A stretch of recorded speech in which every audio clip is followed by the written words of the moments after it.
depois da gravação iniciada, você pode voltar. Tá gravando.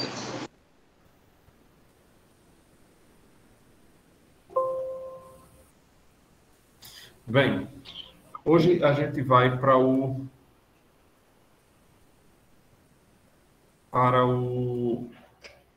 a estrutura da sílaba no português. É importante isso porque digamos, como a gente vai perceber dentro do português, obviamente, porque às vezes, digamos que isso daí quase que serve para as línguas latinas, porém não para todas, mas como regra geral servirá para muitas delas. Mas não servirá, por exemplo, em línguas de origem eslava, nem muitas vezes para o inglês. E aí depois, durante as aulas, quem tem esta semana e a semana seguinte para concluir esse assunto. Hoje a gente vai daquele material, do segundo material, a gente vai da página 95 até a página 101 e na semana seguinte da 101 até a 106. Basicamente é esse. Se tudo der certo, a gente conclui dentro dos prazos. Eu só vou compartilhar depois, mais para frente, a tela com vocês, de algumas estruturas que a gente precisa perceber, mas não preparei slide porque era só essas figuras que eu tenho que mostrar e que são algumas figuras que estão no livro e eventuais comentários que vou fazer a respeito delas.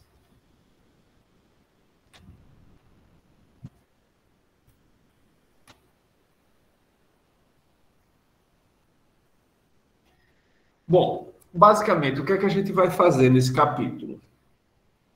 Identificar quais sejam os elementos que constituem a sílaba no nosso português brasileiro e também vamos, obviamente, seguindo o que as autoras estão preceituando, determinar os tipos silábicos. Eu acho que essa determinação dos tipos silábicos, tanto a determinação dos tipos silábicos quanto a questão da acentuação, a gente vai ver só na aula da próxima semana. A primeira aula do próximo ano. A gente só se vê agora no próximo ano. E aí a gente vai ter, nesse primeiro momento, quais sejam os elementos constitutivos da sílaba no português brasileiro. Uma ou outra vez, vou fazer uma incursão através de outras línguas, só para mostrar a vocês como essa estrutura não se mantém sempre a mesma e sempre constante.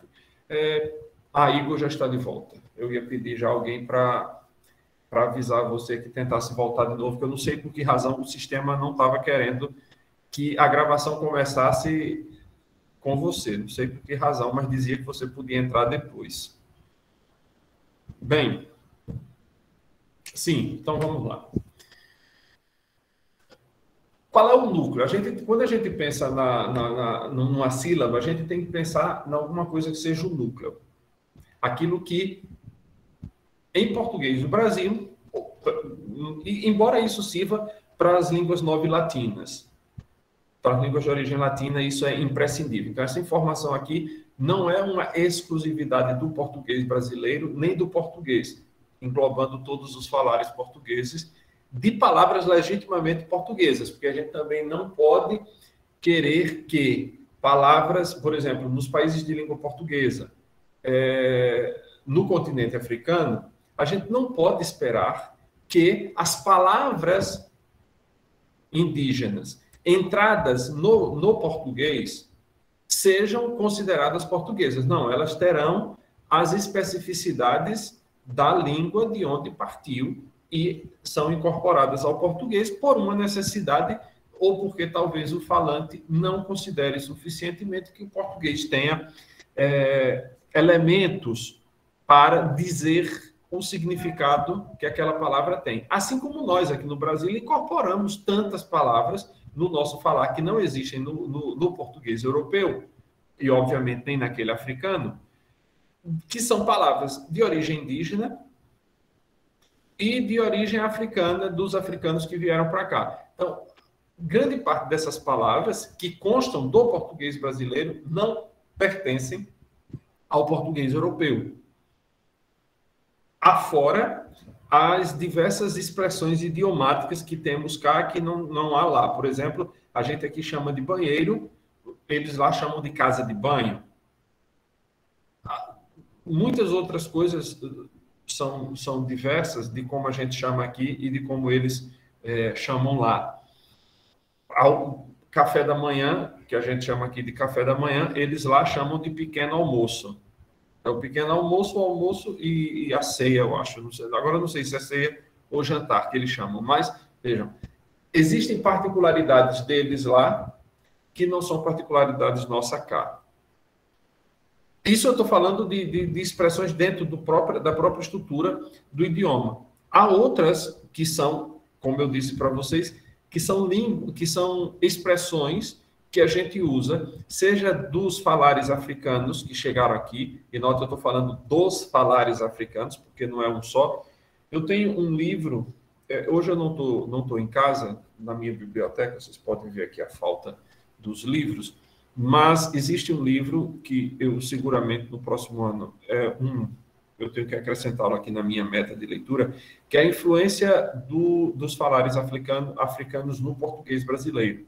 Então, esse, acho que foi um livro, eu tenho dois, na verdade, sobre essa mesma temática. Um, eu comprei na Casa de Cultura de Penedo, e o outro, eu não sei de onde me veio. Não me lembro onde foi que comprei. Talvez, acho que numa feira que estava tendo em Aracaju, alguma coisa assim, eu encontrei esse livro e comprei, mas não me lembro onde foi que eu adquiri, não. Ou se alguém me deu. Eu tenho que ver. Se me deu, deve estar dito alguma coisa na capa do livro. Na capa não, na folha de rosto do livro. Bem, mas de qualquer forma, a gente tem, portanto, essas influências que nos foram trazidas no processo de formação de nossa língua e que não influenciaram o português europeu. Essas influências, a grande maioria delas, a gente não tem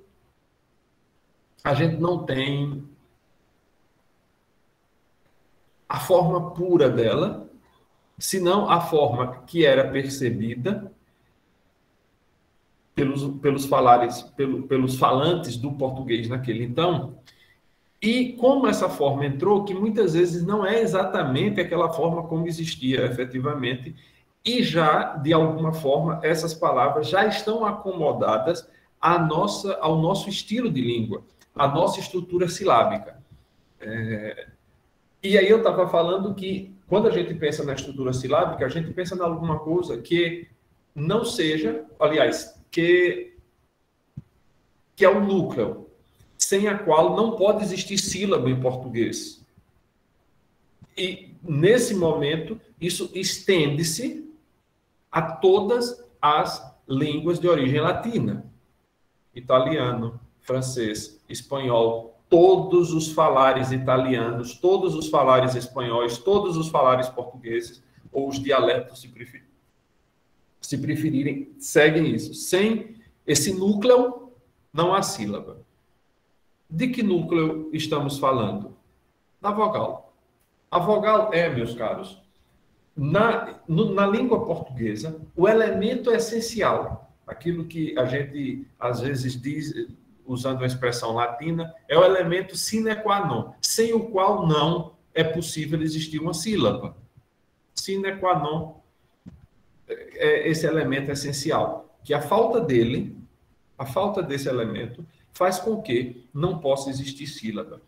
Isso, por outra parte, tem uma importância muito grande na ortografia, embora a gente não seja o nosso objetivo aqui tratar da ortografia, mas a percepção disso, desse centro, desse núcleo, da alma mesma da sílaba, que é a vogal, será extremamente importante quando a gente trata de sílabas. Eu, há muitos anos mesmo, acho que 2002 ou 2003, Eu dava aula numa escola particular de Maceió e naquele então, eu dava aula de uma porrada de coisa. Era filosofia, sociologia, redação, português e redação.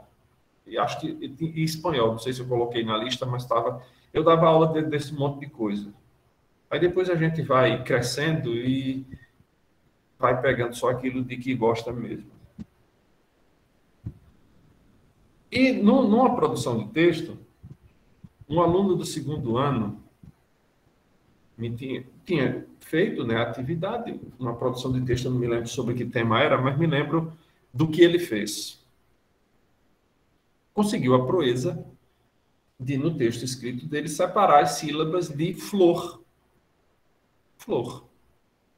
FL, tracinho, hífen, na outra linha, OR. Se você olhar essa palavra flor, ela tem uma estrutura consoante, consoante, vogal, consoante. Uma vogal, portanto. Eu estou indo um pouco misturando as coisas da fonologia, porque essa parte é a parte de fonologia. Por que a parte de fonologia? Porque a gente está trabalhando com a estrutura mesma da língua agora e não mais com a mecânica de produção dos sons, senão com os fonemas como elementos distintivos. E agora a gente está tratando efetivamente do fonema vocálico como núcleo, como cerne, como alma mesma da sílaba. Essa palavra flor é uma palavra monossilábica. O aluno conseguiu fazer a separação dela. Óbvio, ali não era coisa de nenhuma... Sei lá como é essa palavra aqui, reproche. De condenação, mas de dar uma explicação e mostrar como e por que aquela palavra não se pode dividir em duas partes.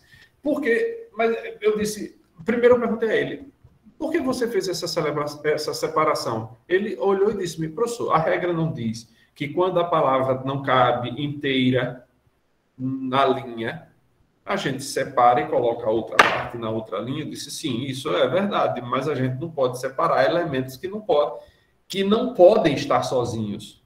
É como...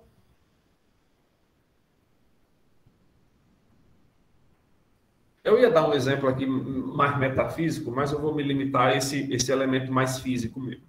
É como você querer ter fogo. Eu estou falando de fogo normal, não nenhum tipo de fogo especial, aquele fogo que acende debaixo d'água. Não, estou falando de fogo normal. Você não pode querer produzir fogo se você não tiver oxigênio suficiente para que o processo de combustão comece. Sem o oxigênio, não poderá haver fogo. Obviamente, não é somente isso, você precisa de outras tantas coisas. Mas esse é o elemento, digamos, um elemento mais básico do sistema. Assim mesmo, a palavra. A palavra tem os elementos que são mais acidentais, para usar uma terminologia bem aristotélica, a gente tem elementos que são mais acidentais e elementos que são essenciais. Quais são os elementos acidentais? Acidental aqui quer dizer, ele faz parte, mas não determina. É como, sei lá, eu não sei se todos vocês acreditam nisso, mas é como a alma e o corpo.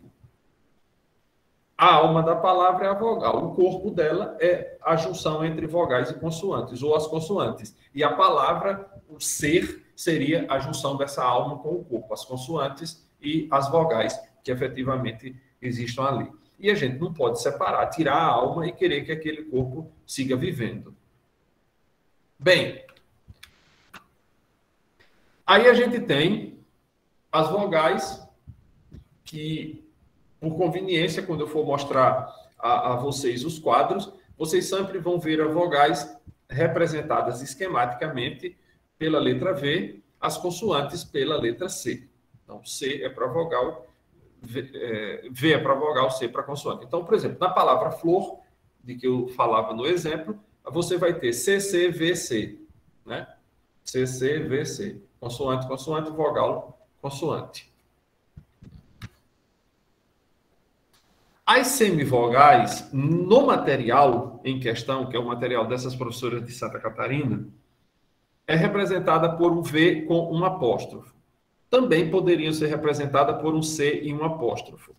Embora aqui no Brasil isso ficasse meio estranho, porque a gente não tem o hábito de entender a semivogal como se fosse também uma semiconsoante. Porque a semivogal é um híbrido. Se vocês lembrarem das aulas de geometria, quer dizer, eu nem sei se tem geometria de nível médio. Eu não sei porque eu não estudei nível médio.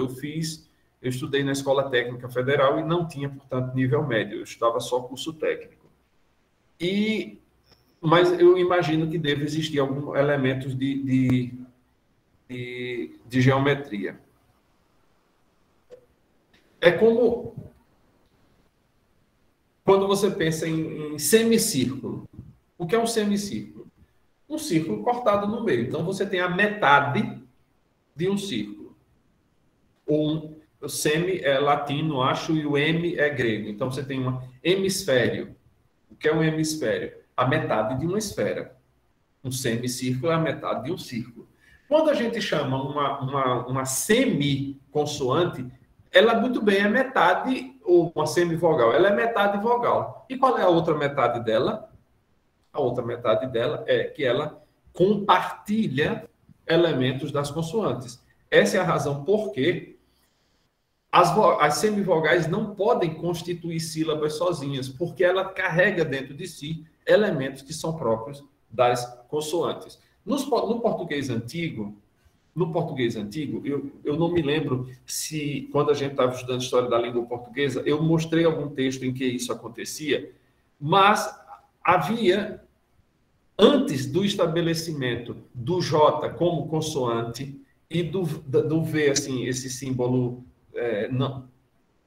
Porque até o século XVI não estava muito definido isso. Então, utilizava-se o J como sendo semivogal, como vogal, muitas vezes, e o U e o V eram indiferentes.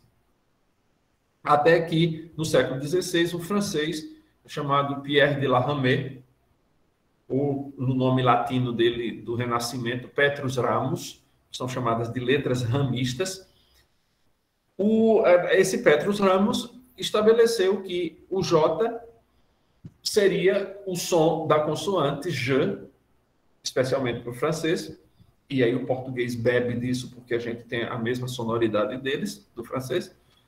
E o V, é a forma que a gente chama do V hoje, seria para consoante. E a forma do U seria para vogal, porque antes usava-se indiferentemente. Isso para dizer que, num determinado momento, o I semivogal era representado por um J. Justamente para deixar claro que ele não tinha a mesma função que o I normal. Só por isso. Então, a gente falou desses três elementos.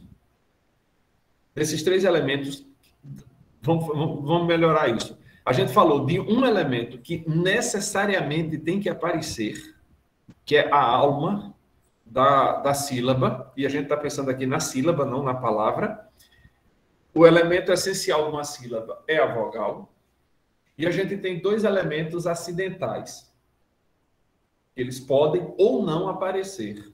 E aí você tem a consoante e a semivogal ou semiconsoante. Eu sempre fico batendo nessa, há tempo já venho falando, né, semivogal ou semiconsoante, porque é bom a gente ter isso presente para entender a razão, para entender o porquê de a semivogal não poder fazer parte de uma sílaba. E aí calha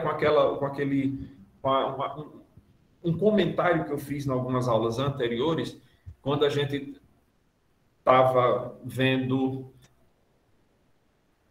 Eu não me lembro que palavra foi, mas eu dei um exemplo de algo que aparecia no dicionário século XXI do Aurélio, aquele que é distribuído nas escolas. Quando você olha a palavra série, ele já bota a palavra com as sílabas partidas. Então, você tem SE, ponto, RI, dois pontos, E. Quando você vai para a introdução do dicionário procurar por quê, o que significam aqueles dois pontos, diz a explicação de que ali não está muito clara se a palavra é uma proparoxítona, se é uma palavra proparoxítona, quer dizer, se aquela sílaba é uma só, se são duas. No caso aí, eu ia dizer proparoxítona por causa de série, né? Que são duas sílabas ou três sílabas. Então, ela é uma paroxítona terminada em ditongo ou é uma proparoxítona? De qualquer forma, o acento continuaria, o acento gráfico, né? Pensando em acento gráfico. Mas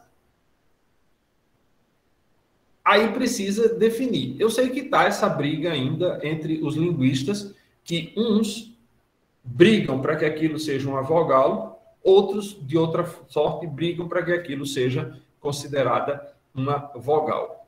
O fato é que essa palavra é de origem latina, séria, e em latim só existia 3 ditongos, au, el e oi.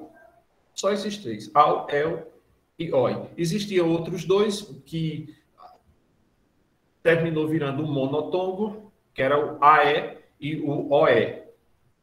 Então, vamos dizer que todos os ditongos latinos eram simplesmente 5.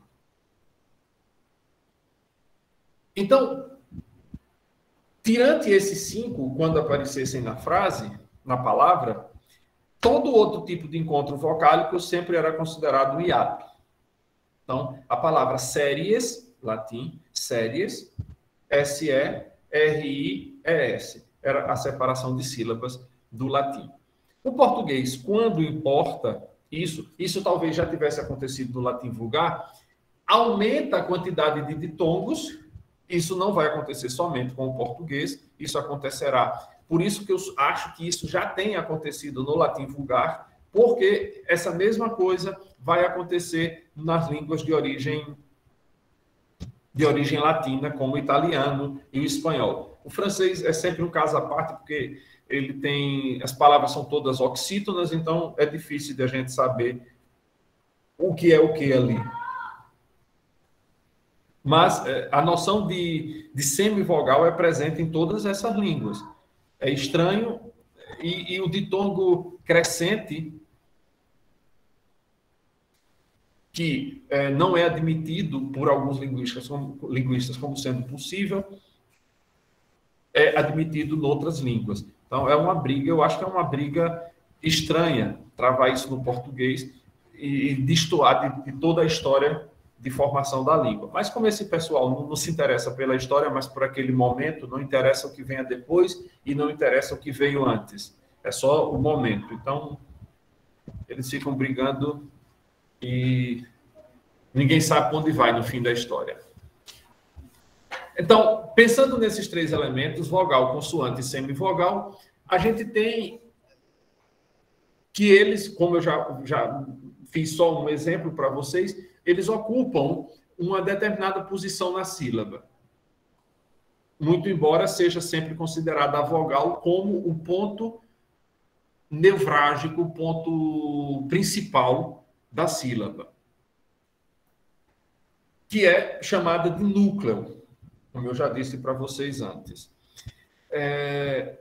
Há também a possibilidade de chamá-la de pico silábico. Por que pico silábico? Porque, por ser o elemento mais importante, a voz atinge um pico a respeito da consoante. É sempre mais alta a produção da vogal do que da consoante. Uma vez, lembre-se que a consoante só soa, só produz som se estiver junto da vogal. É, portanto, normal que a consoante seja, na produção, mais baixa a intensidade do som do que aquele da vogal. Essa é a razão porque chamam de pico silábico. Se a vogal ocupa aquele espaço que é chamado de núcleo, as outras vogais, ou aliás, consoantes e semivogais, ocuparão aquilo que é chamado de periferia. Lembrem-se, eu acho que eu fiz analogia no início como se fosse uma célula, né? Ou talvez melhor como se fosse um átomo. Já que a gente pode falar de periferia, você tem o núcleo e você tem a periferia. Na periferia, nessa parte que não é a essencial da sílaba, a gente vai ter a consoante ou a semivogal. E aí, quando a gente pensa nessa parte, nessa periferia, a gente tem duas considerações possíveis, talvez para começar, duas considerações possíveis que a gente possa fazer sobre essa posição periférica. A gente tem a posição periférica chamada de pré-vocálica, quer dizer, a consoante ou a semivogal estará antes da vogal. Esse tipo de sílaba é chamada de ataque. Essa posição é chamada de ataque. Existe também um nome em inglês que é onset silábico.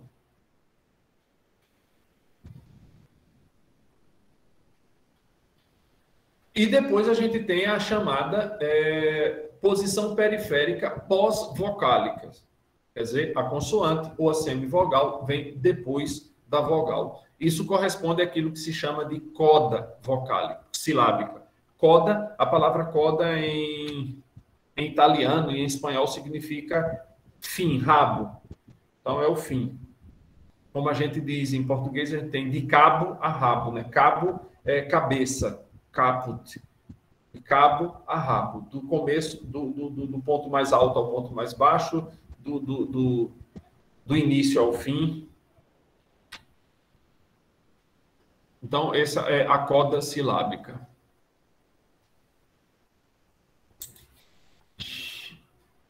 Deixa eu compartilhar aqui uma figura com vocês.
Procurando aqui a figura.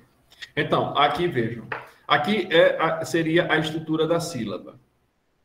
Aqui é o início, né? O onset ou o ataque silábico. Aqui é o pico, o núcleo. Portanto, aqui é a vogal. Aqui é aquela consoante pré-vocálica. E aqui o núcleo, e aqui essa parte é a coda, a consoante ou semivogal que vem depois da vogal. E aí apareceu essa ideia de rima aqui. O que é a rima? A rima é a junção entre o núcleo da sílaba e a coda silábica. A isso dá-se o nome de rima.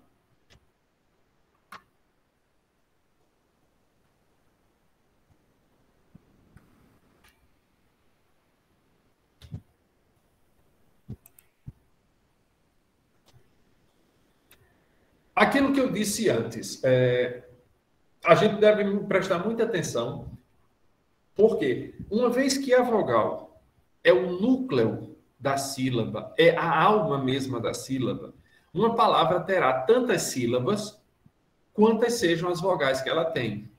Por isso, é importante a gente, de início, estabelecer quais sejam as vogais e ter a coragem de defender e assumir aquilo que a gente acha que seja semivogal,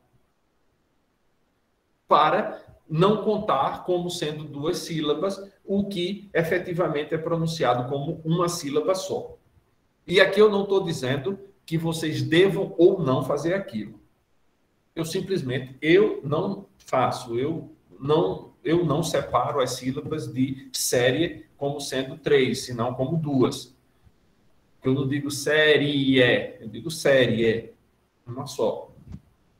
Mas aí, cada um, uma vez que isso é permitido, isso é aquele tipo de coisa que se aparece num concurso e vamos imaginar que indique a opção em que apresenta a correta separação de sílabas da palavra série. E aparecem 5 opções, sendo que 2 delas têm série SE, tracinho, RI, tracinho E, e outra tem SE, tracinho, RIE.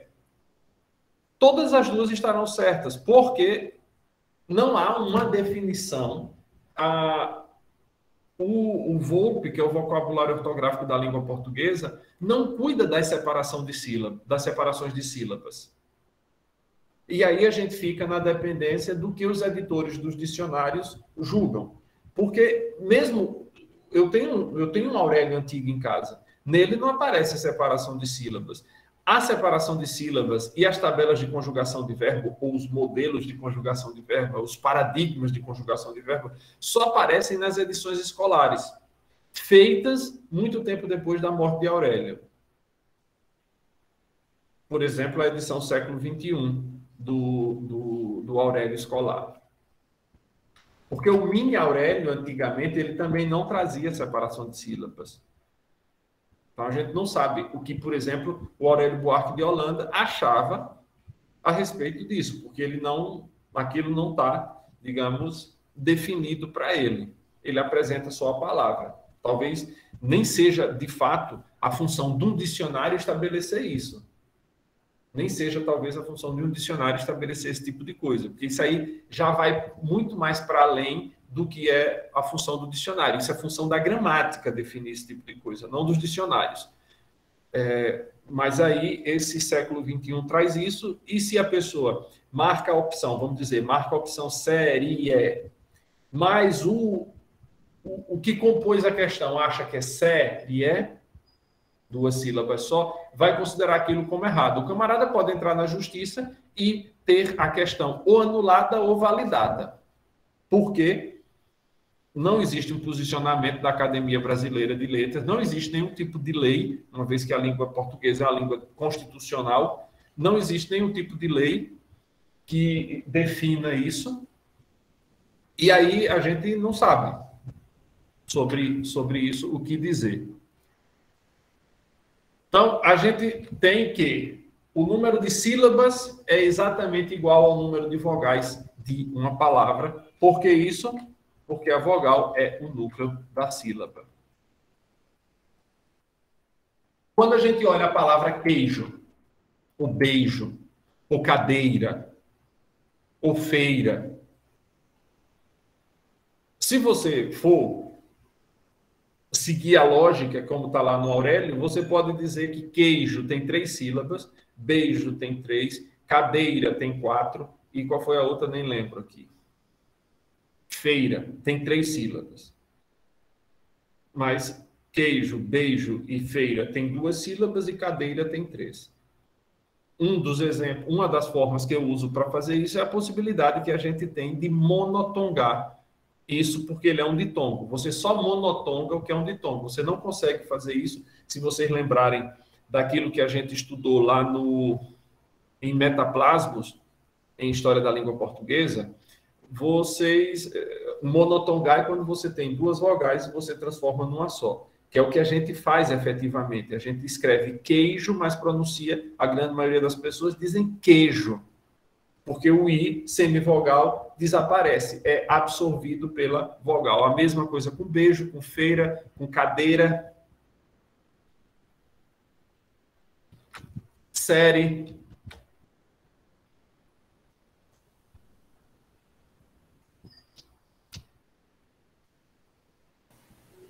Essa posição do A. Diga-me lá, Priscila. Boa noite. Olha, aqui na Soares Amora, se o senhor conhece o mini dicionário, o queijo, que é ele tá com... O queijo, ele tá como um semivogal, o i. Não tá como se ele fosse uma vogal. E Olha a assim, eu palavra tenho uma... série. Série? Série. Tá. Olha agora. Eu tenho o hábito de ensinar os meus filhos, eu ensinei a eles as sílabas, os números de sílabas, pelo número de vezes que eu abro a boca. Aí eu fiquei com essa dúvida agora com o senhor, falando que para ensinar eles agora ficou meio complicado. Sério. Não, mas aí você é o seguinte, eu tô dizendo isso para vocês. Vocês têm que entender para os seus filhos como seja o melhor caso para eles ou para os seus alunos. Por exemplo, quando a gente vai estudar adjetivo, quando a gente aprendeu adjetivo lá no nível fundamental, a gente aprendeu que adjetivo serve para qualificar os seres. Já é estranho essa história de seres, né? Para criança. Mas serve para qualificar. Só que quando a gente chega no médio, a gente aprende que não serve só para qualificar. Porque quando você diz hospital infantil, infantil não é uma qualidade do hospital. É uma especificação dele. A qualidade dele é ser novo, é ser velho, é ser bonito, é ser feio, é ser grande, é ser pequeno. Isso é qualidade. Só que a gente tem que ir dosando as coisas à medida que o intelecto vai ampliando. E aí a gente tem isso. Para o adjetivo, a gente sai aumentando à medida que vai crescendo. Do mesmo jeito. Se para criança pequena falar de vogal é uma coisa estranha, mas quantas vezes você abre a boca, tantas as vezes serão as vogais, as sílabas. Isso pode servir, sim. Só que não pode ficar nisso. À medida que ele vai crescendo, vai ter que entender por que eu abro a boca tantas vezes. Porque a gente pronuncia o núcleo da sílaba abrindo efetivamente a boca, como a gente viu no início do curso, né? E aí, encontrou série? Sim, encontrei. Não, também não está separado, está como semivogal mesmo. É. O Nela Aurélio, tá. eu acho que no Aurélio e no Wise, ela aparece com esses dois pontos, indicando que pode ser considerada como sendo uma vogal independente. Quando a gente está falando do ataque, o que é o ataque? Então, vamos guardar a nomenclatura. O ataque, ou onset silábico, é a posição pré-vocálica, a consoante ou semivogal que está antes da vogal. Aí você tem o núcleo, que é a vogal, e você tem a coda silábica, que são as consoantes ou semivogais que estão depois da vogal. Quando a gente pensa nesse onset, ou nesse ataque silábico, a gente pode ter até duas consoantes. Até duas consoantes antes da vogal. Em que situação isso, meus caros? A gente pense em sílaba, não em início de palavra, viu? Pensando em sílaba.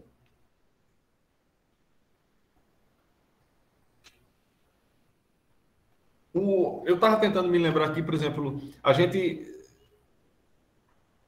o G e o N, em português, nunca pode constituir uma sílaba, um início de sílaba.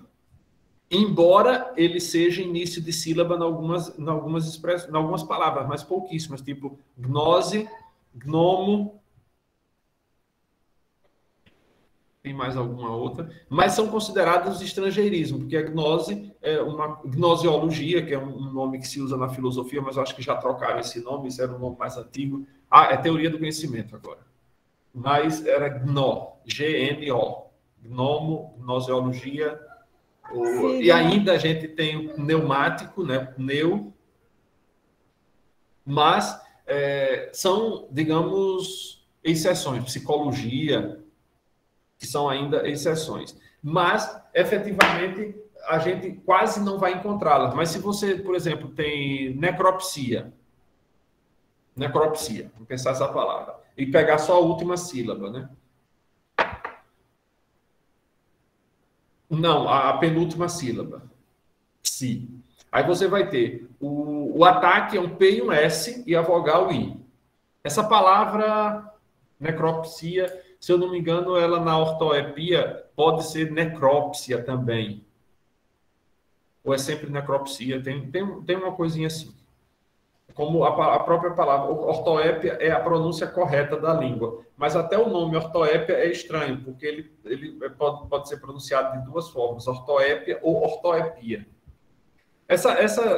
Só uma curiosidade, essa duplicidade de sílaba tônica só acontece em palavras de origem grega, que tem uma acentuação em grego e uma acentuação em latim. Você tem, por exemplo, a palavra homilia, e você pode dizê-la homília, porque homilia é com acento grego, homília com acento latino.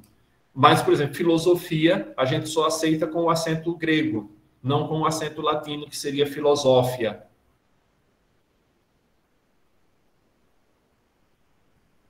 Por exemplo, aí você vai ter, por exemplo, em filosofia, o I e o A seriam de tom crescente. Mas em filosofia, aí você tem um hiato. Então, o onset silábico ou o ataque pode ser preenchido por até duas consoantes. De nenhuma até duas consoantes. Certo?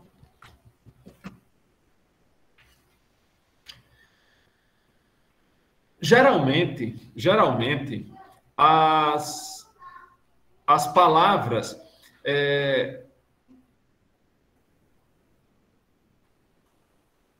nesses dois grupos, nessas duas posições ocupadas pela consoante, quase sempre, ou na maioria das vezes, a segunda vogal, a segunda consoante é um R ou um L. Na grande maioria das vezes. Isso sempre vai acontecer assim? Não. Mas você tem, por exemplo, a gente não separa, porque elas são produzidas como uma única coisa, né? O lhe e o nhê. Nhê e lhe. E aí você vai ter palavras como nhoque e lhama, por exemplo, que iniciam palavras com ela, mas elas também fazem parte de um ataque silábico. Filho, F-I, lho, fazem parte desse ataque silábico.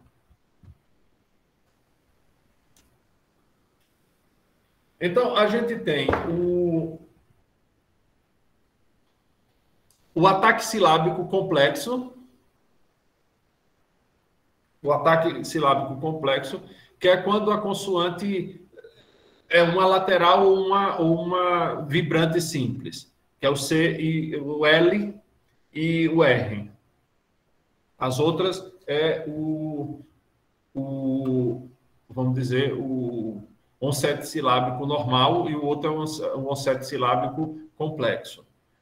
Aí você vai ter, claro, em português do Brasil, a gente não tem alguns encontros.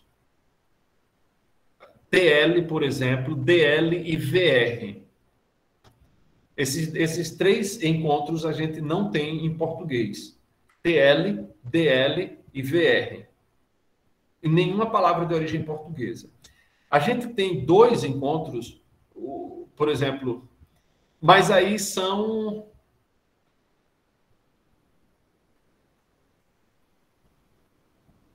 Tem em algumas palavras de origem estrangeira, tipo Vladimir, mas é um nome próprio e de origem russa, não é de origem portuguesa. Em português, a gente não tem esse encontro VL. Então, você pode ter PL, DR, mas não DL. Então, esses três. TL, DL, VR e o VL. São quatro, na verdade, né?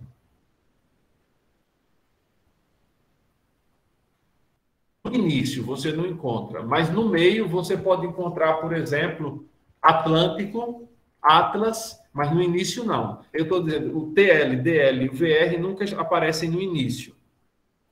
Nunca aparecem no início. E o DL e o VL nunca aparecem, eu acho que em canto nenhum. Porque você tem, por exemplo, livro, livre. Mas você nunca vai encontrar o V e o R no início da palavra. Qual foi o outro? Atlântico, Atlas. Mas você nunca vai encontrar no início.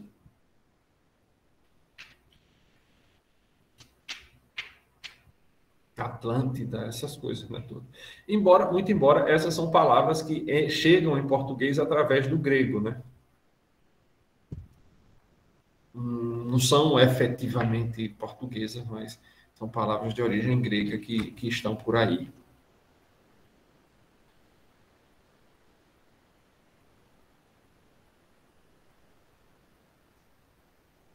Aí a gente viu o ataque silábico, né, o tal do onset silábico, agora vamos para a coda. Então, recapitulando o ataque, você pode ter, pensando o ataque já como consoante, você pode ter uma inicial ou duas. Uma ou duas consoantes.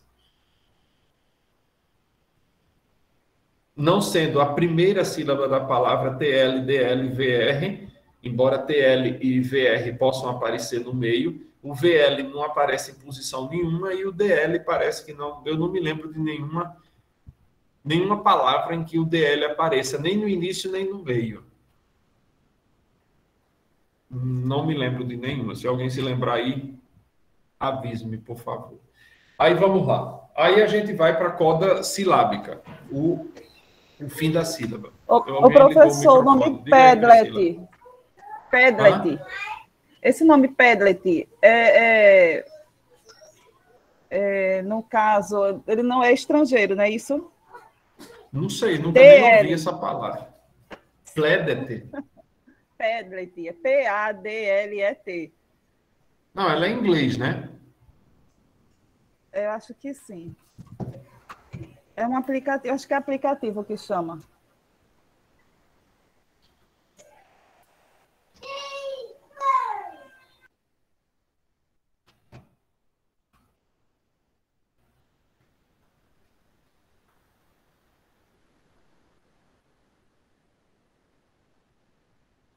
Não sei, eu vi aqui na internet o que...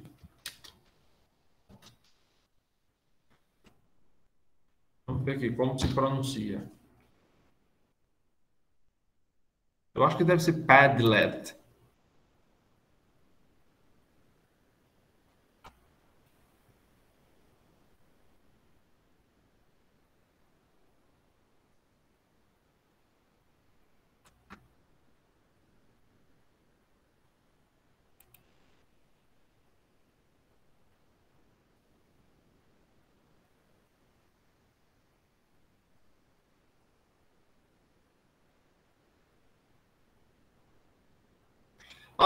O Padlet é um quadro, né, virtual, um mural.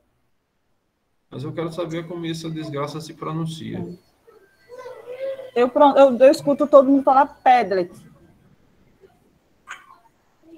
Eu não sei se está errado.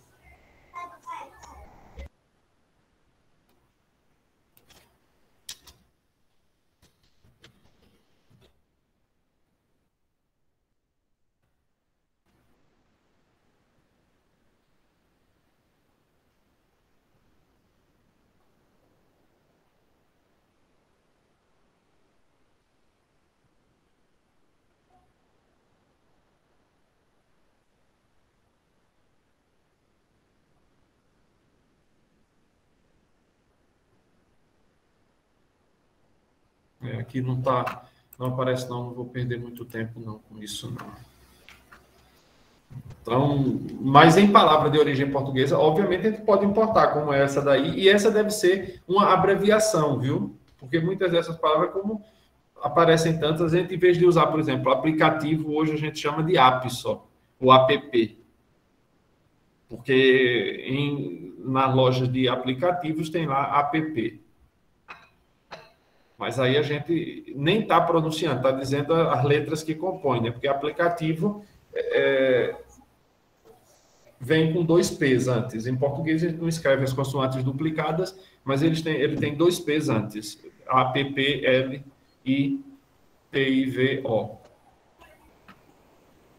Ok. Vamos lá. Então, do ataque silábico, a gente já viu que ele pode ter até duas consoantes. Na coda, assim como no ON7 a gente tinha o simples e o complexo, ou o composto, a gente vai ter também isso na coda. A coda simples é quando há uma consoante só no fim. A coda complexa ou composta é quando tem mais de uma, né? Há duas ou mais consoantes. Os elementos fonéticos que aparecem na coda silábica no nosso português são representados por aquilo que são chamados de arquifonema em função da variação. E os arquifonemas são N, S e o R. N, S e R. Sobre o N, a gente ainda tem aquele problema todo do português brasileiro, que é o fato de a gente transformar o N um N ou M numa mera nasalização. E aí fica a questão. Uma vez que ele é apenas uma nasalização, ele conta como consoante? Vou dar um exemplo interessante que a gente pode levar em consideração para pensar isso.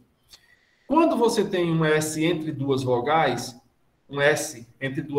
como ele deve ser pronunciado?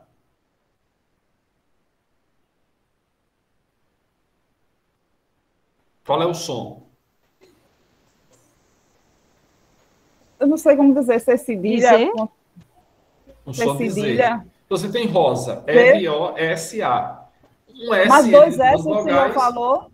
Não, um S entre duas vogais. Tá, escutei errado. Eu entendi. Um S entre duas vogais. Ele é pronunciado sempre como um Z. Agora, vocês já repararam que se houver uma consoante antes, então, consoante S e uma vogal. Consoante S e uma vogal. O S deve continuar com som de S. Veja que coisa interessante acontece. É que no Brasil a gente não gosta muito de consoante, algumas consoantes no fim de sílaba. Tanto a gente não gosta que o N e o M a gente faz desaparecer transformando-os em nasalização. O R final a gente transforma numa vogal aberta, né, tipo cantar, em vez de cantar. A gente odeia, o português brasileiro odeia as consoantes finais. O L final vira um U. O que a gente pode de não pronunciar as consoantes finais, a gente faz. Até o S final, que, digamos, é uma consoante facílima de produzir, até eles a gente come. Porque é do espírito, é da índole da língua portuguesa do Brasil não gostar de consoante na posição de coda. E a gente sai cortando o máximo que pode. Quando a gente não faz isso, o que é que a gente coloca uma vogal para facilitar a pronúncia? Já repararam que ninguém diz advogado, mas diz advogado ou advogado? O D está na posição de coda ali. Agora, o exemplo que eu queria dar, que eu disse para você. Se você tem um S, uma consoante, um S e uma vogal, o S deverá conservar o seu som de S. Veja o que acontece com a palavra, apesar de que aqui no Brasil pronuncia tudo troncho. Você tem subsídio, e eu ouço muita gente, inclusive professor universitário, dizer subsídio. Mas não tem um I ali para justificar. É porque a gente não gosta desse B sozinho ali, bota uma desgraça do I. Então, subsídio. V com o B sem I, mas pronuncia o I e transforma o S em Z, o som, né? Esse exemplo que eu vou dar é tão interessante que, mesmo em italiano, ele acontece desse jeito. É a palavra transatlântico. Você tem T-R-A-N-S-A.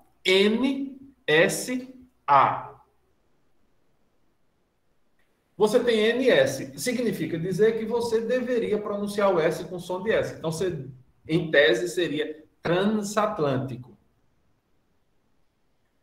Como a gente não pronuncia esse N, porque ele é uma mera nasalização, considera-se que são duas vogais. E, por isso, transatlântico. Porque o N, efetivamente, não é pronunciado. embora o italiano pronuncie, nessa palavra, sempre eles pronunciam S com som de Z. Sempre. Eles dizem transatlântico e não transatlântico. Então, o N, em posição de coda, é estranho de a gente considerar como seja de fato uma consoante, porque ele é efetivamente nasalizado. Aquilo que eu disse para vocês nas transcrições fonéticas, a gente precisa muito prestar atenção a como a pessoa que a gente está analisando se comporta verbalmente. Porque, veja, se vocês repararem, eu quase sempre pronuncio os L's, no meio ou no fim. Se você fosse fazer uma transcrição fonética de uma fala minha, você teria de ter o cuidado de colocar L em Brasil, real, porque eu os pronuncio, e não botar um W ou um L cortadinho no meio, com um tio. Porque, na maioria das vezes, eu digo na maioria porque nem sempre esse L sai efetivamente pronunciado. Às vezes, o costume de ouvir tanto me faz produzi-lo como um U. Mas a gente tem que prestar atenção no outro, em como ele fala, para a gente ter o cuidado de não ser injusto no julgamento que a gente faz da fala alheia. Eu tenho uma professora, uma grande amiga minha, foi minha professora na UFAL, depois ela foi minha aluna de latim e de grego, Renira Lisboa. Renira critica-me muito porque diz que eu sou muito apegado à escrita na fala.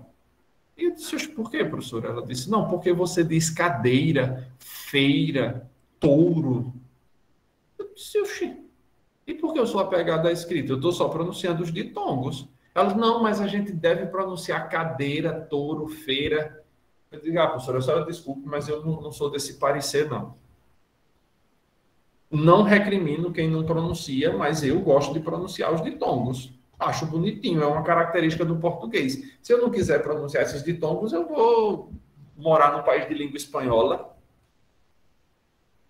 Eu os acho bonitinho, sonoridade agradável.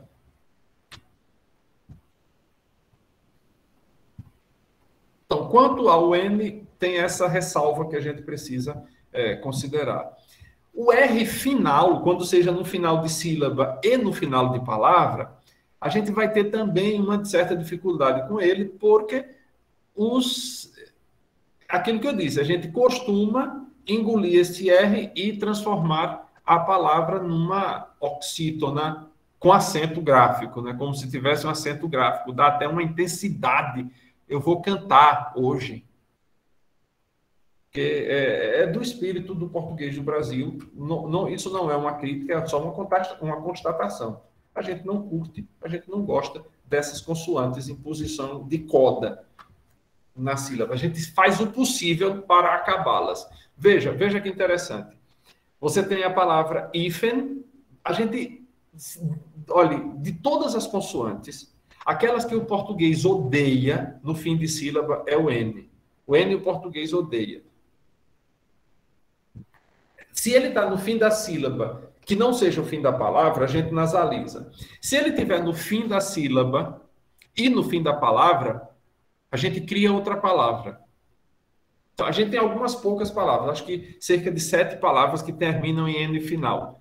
Hífen, abdômen, linken.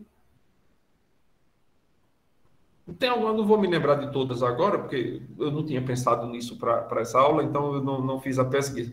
Mas não tem mais do que 7 palavras. O que é que a gente fez? Tem todas elas o equivalente para não usar o N final. Então, você tem hífen, em que você usa o M, que a gente transforma numa semivogal. Você tem abdômen sem o M, sem o N, né? Abdômen. E você tem líquen, que botou o M final. Diga aí, Priscila. Não seria para simplificar, professor? Porque é mais difícil falar Brasil. Olha, Brasil, Não sei. é muito mais fácil. Brasil, olha como é mais difícil. Sim, é fácil porque você acostumou-se assim. Isso é só uma Não questão de sei, eu costume. acredito. Por exemplo, existe uma das leis fonéticas, a gente viu lá no História da Língua Portuguesa, uma das leis fonéticas, se eu não me engano, é a primeira lei fonética, é a lei do menor esforço. A gente sempre procura a melhor forma de pronunciar a palavra e fazer o mínimo de esforço possível. Então, a lei do menor esforço. E por isso, no processo de evolução, a gente saiu cortando um bocado de coisa das palavras, das línguas de onde elas vieram, alterando aquilo que a gente achasse conveniente. Mas a gente no Brasil acostumou-se a não pronunciar, por exemplo, os L's. Eu lembro, há muitos anos, logo quando eu vim morar aqui em Maceió, eu vi uma coisa interessante numa propaganda da Unimed. Me lembro, essa propaganda só teve uma veiculação na Gazeta, uma, e foi cortada, porque o camarada botou, estava convocando gente para se associar à Unimed e colocou últimas vagas, U-T-I-M-A-S, últimas. Imagine a quantidade de telefonema, porque não existia nem e-mail muito nessa época, acho que nem existia, faz muitos anos isso, acho que era na década de 90. Imagine a quantidade de telefonemas que a Unimed não deve ter recebido de veicular no horário nobre, depois do que seria o ALTV, eu não me lembro qual era o nome disso na época, mas imagine veicular uma propaganda de uma empresa grande como a Unimed com um erro de ortografia, últimas. Porque a pessoa não pronuncia esse diálogo desse L. Como é que você quer que as pessoas botem? Ora, se não pronuncia, se não é para não pronunciar, vamos simplificar a língua, corta essas desgraças todas. Eu sou muito adepto daquele lema do arcadismo, do arcadismo, inutilia truncat. Corte-se tudo aquilo que seja inutilidade. Diga, Priscila. Mas preste atenção que você agiliza a fala. Quando você corta. Mas eu uso e nem por isso eu falo mais devagar. Mas é raro, professor. Geralmente. Mas Priscila, isso é só questão. Isso é só questão de costume. Você foi acostumada a não pronunciá-los. Do mesmo jeito que o brasileiro pode usar esse mesmo argumento para fazer o que a gente está fazendo com os pronomes, extinguindo os pronomes da língua. O brasileiro é o tipo de gente mais complicado de aprender uma língua estrangeira, porque a gente não tem as coisas que estão nas outras línguas ainda existindo. Aí a gente não usa os pronomes e, por consequência, não vai saber utilizar pronome na língua que a gente for aprender. A gente corta, mas isso agiliza, corta pronome, corta as consoantes, corta as palavras, corta os tempos verbais. Por essa ideia de agilizar, é melhor a gente mudar de português e falar esperanto, que só tem 3 tempos verbais e uma terminação só para as palavras. Isso não é um argumento. Mas é mais rápido, professor. Porque você acha que seja. Não porque seja efetivamente. Porque, como eu disse, eu uso e não falo. Cadeira. Olha como é rápido. É mais rápido, professor. Não, porque você falou correndo. Mas se você pronunciar na mesma cadência, você tem uma sílaba só. Cadeira. Bata o tempo. Cadeira. Mesmo tempo. É um flatus vossos, é um sopro para dizer cadeira e cadeira. Não muda nada. Você não botou uma sílaba a mais. Eu tentei argumentar, mas não deu muito certo. Mas logo comigo, que gosto dos ditongos. E se Delma está dando um passeio pela casa, olha. Isso é o quê? Se der uma sanca, é?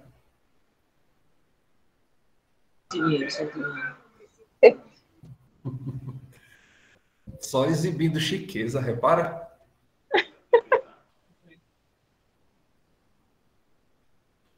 Então, essas vogais, aliás, essas consoantes na posição de coda silábica, o brasileiro, a gente tem a tendência muito grande a eliminá-las. A gente não gosta muito delas, ou transforma em semivogais, ou transforma em nasalizações, ou engole abrindo a vogal. No caso do último, eu acho que o que deveria fazer ali, para dizer que existia uma consoante ali, é fazer o que os alemães fazem quando eles colocam um H na frente de uma vogal. Aquele H não tá ali para você dizer que aquele H tem que ser aspiração. Aquele H está só dizendo que aquele O antes, por exemplo, é para ser pronunciado mais arrastado. Assim, aquele L antes de um U era talvez para indicar. Eu ouço algumas pessoas dizendo último, arrastando um pouquinho mais o U, como se fossem dois U's. Uma vez que pronuncia o L como se fosse um U no fim de sílaba, arrasta como se fosse dois U's. Essa seria, vamos dizer, o lógico. Eu escuto algumas pessoas fazendo assim, né?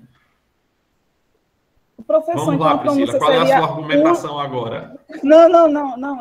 Eu queria saber se último é que pronuncia?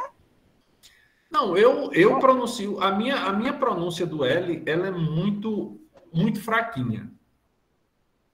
Eu não tenho, não é, por exemplo, como o povo de língua espanhola, que é bem forte, né? Último. Não, a minha é um toquezinho de leve, último. Os espanhóis dizem que não me escutam falando esse L. E eu uso isso quando eu falo espanhol, eu uso desse mesmo jeito. Então, eles que se danem, entendam se quiserem.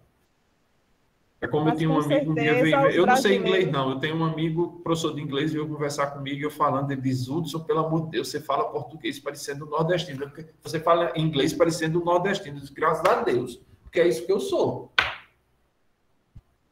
Não, mas a gente tem que procurar falar melhor. Eu digo, quando eles vêm de lá para cá, eles tiram a batata quente da boca para falar, para tentar parecer um brasileiro. Hit canta até bonito em português, mas quando você vai ouvir uma entrevista dele, quantos anos Hit está aqui no Brasil, meu Deus? Mais de 30. Mais de 30 anos, ele ainda não fala direito. Aí eu vou querer falar a língua dos outros como se fosse um nativo. Não estou nem preocupado, eu quero que eles saibam que eu sou estrangeiro mesmo. Porque aí não vão cobrar demais de mim.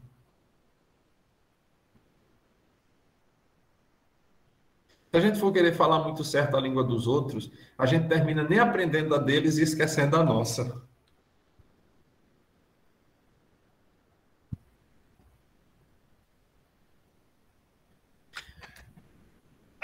Uma coisa interessante que eu quase me esqueci de comentar com vocês. Isso vamos dizer que é um princípio que a gente vai quando a gente vai fazer uma escansão de um poema. Escandir um poema é quando você vai fazer a contagem das sílabas deles. Mas eu não estou falando, não vai ser nada a ver com poesia, aqui é uma fala normal. Quando a gente faz uma frase, é como, que aí é o princípio que é utilizado no verso. O verso, a gente conta as sílabas do verso como se ele fosse uma palavra só, já repararam nisso, né? Como se fosse uma palavra só. Tanto que a gente faz as chamadas elisões, como se fossem os ditongos dentro do poema. As elisões, quando você tem amor é fogo que arde sem se ver, que arde. Isso é como se fosse um ditongo na poesia. Tanto que você vai contar aquilo como uma sílaba só, não como duas. Agora, há uma coisa interessante na fala. Quando você tem na posição da coda silábica, e a palavra seguinte começa por uma vogal, por exemplo, vamos imaginar aqui carros azuis. Você vai dizer isso. A gente automaticamente coloca que o S está entre duas vogais. Carros azuis. Porque considera-se como se fosse uma coisa só. E aí mete a regra do S entre duas vogais, pronuncia-se Z. Já repararam que a gente faz isso? Isso, eu não estou dizendo que seja errado, nem estou dizendo que esteja certo. Isso é um fato da língua, a gente faz isso.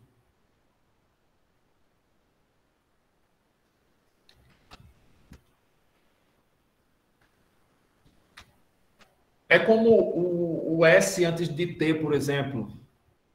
Eu não pronuncio, em português, não. Pronuncio sh, gosto. Eu digo assim, mas quando eu vou falar, por exemplo, italiano, eu não uso, e espanhol, eu não uso esse S com esse chiado, né? Vamos, Priscila. Eu percebi que o senhor, não só o senhor, mas nós costumamos falar o mais, acrescentando o i.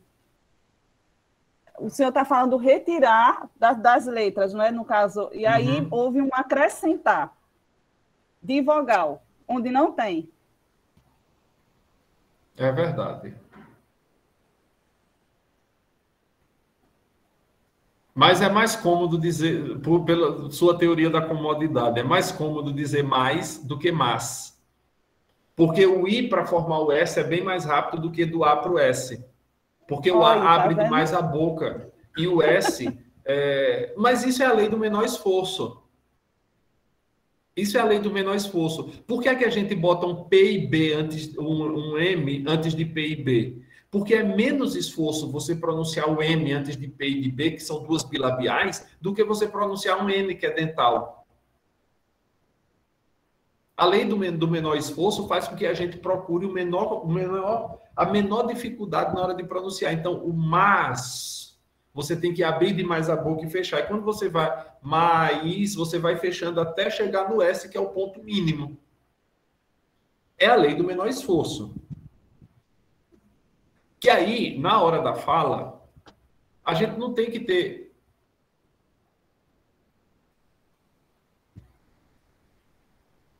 Eu não sei que palavra usar para dizer isso, não, mas... A gente não tem que ser como um inquisidor que vai... você está falando errado. Espera aí. A fala goza de uma liberdade que a escrita jamais terá. A fala é sempre mais solta, mais frouxa. A escrita nunca consegue acompanhar. Os romanos perceberam, eu libero já, viu, Priscila? Os romanos perceberam isso lá nas primeiras aulas de História da Língua Portuguesa. Eu tinha falado para vocês que, quer dizer, para a grande maioria de vocês, eu não sei quem daqui estava efetivamente lá na História da Língua Portuguesa, mas eu tinha dito para vocês que os romanos cuidavam de espalhar as escolas de latim pela vastidão do Império, para evitar que existisse um distanciamento, uma dissociação muito grande entre a língua falada e a escrita. E olhe que latim, pelo menos no período mais antigo, você tinha uma perfeita harmonia entre grafema e fonema. Você só tinha um som para a letra.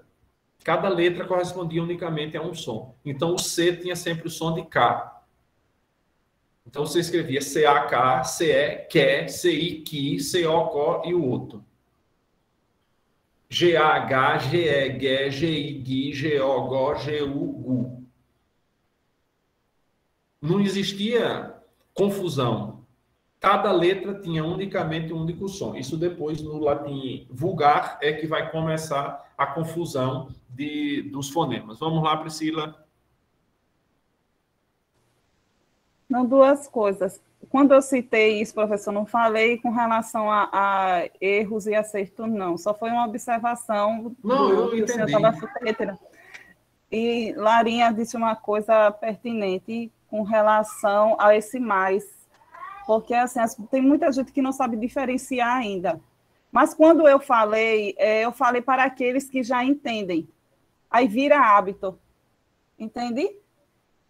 Eu acho que existe uma outra explicação por detrás disso. Veja, quando a gente tem o mais, advérbio de intensidade, ele era do latim magis. e aí naquela regra de que as consoantes no meio de duas vogais tendem a desaparecer, virou mais.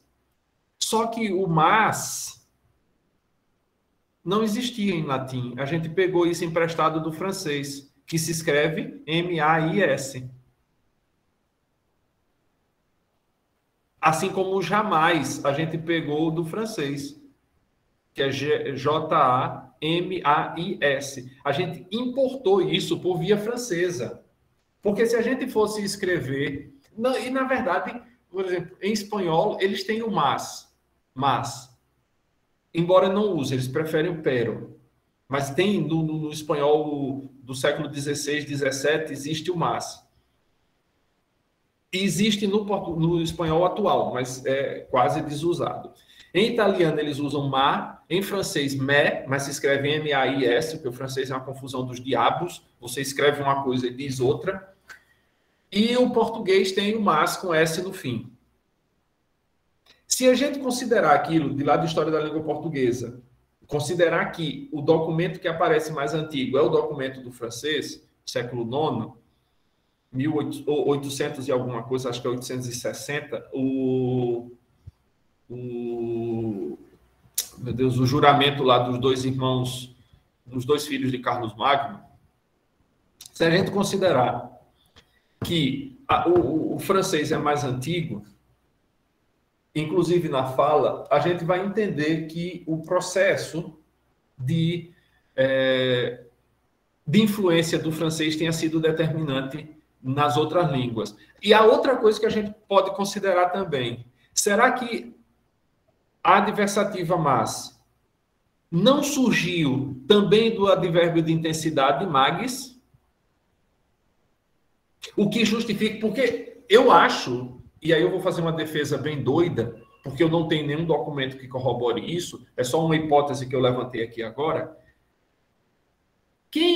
Será que em português arcaico, e aí eu precisaria ler muito mais documento para tentar corroborar essa hipótese, será que em português arcaico o mais intensidade e o mais adversativa não se escreviam da mesma forma? Por terem vindo ambos da mesma palavra latina? E que modernamente, para distinguir um do outro, o português resolveu um com S e outro sem, um com I e outro sem, só que a fala continua apegada àquela forma antiga do processo de evolução. Porque, por exemplo, o italiano tem o ma, a adversativa, e tem o pio, que é advérbio de intensidade, que vem do plus latino. O francês tem o pli. Mas o português e o espanhol como é? É mas com acento. A diferença entre o mas, advérbio de intensidade, e o mas, conjunção, em espanhol é só o acento gráfico. O que parece, para mim, denotar que os dois vêm da mesma origem, porém, distinguem-se, e aí faz a distinção na escrita, porque na fala não dá para fazê-lo. E o que os espanhóis fizeram? Abandonaram o uso dele por questão de comodidade e usaram o pero. A gente, em português, não gosta muito do porém, porque ele parece dar um ar mais, digamos, mais sublime para a fala, e continuou usando o mas, e resolveu distingui-lo do mais. Não sei, é só uma hipótese. Que eu acho que tem algum sentido, né? Também acho.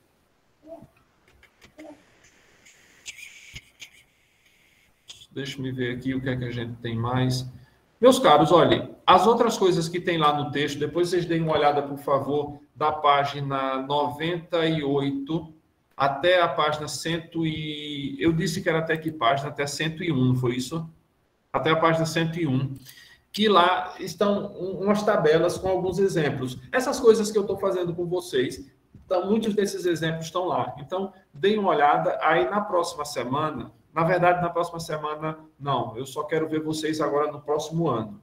Então, no próximo ano, quando a gente se encontrar, aí a gente vai terminar esse capítulo a partir das classificações dos tipos silábicos. Então, essa parte que a gente viu hoje sobre o onset, o ataque silábico, o núcleo e a coda silábica, vão ser determinantes para algumas coisas dessas que eu já comentei, do tipo de sílabas, que a gente vai ver as configurações dessas sílabas, da sílaba, com a parte do onset, do ataque, e a parte da coda. E aí a gente vai ver como essas coisas se estruturam lá no português, tá certo? Eu vou parar aqui a gravação.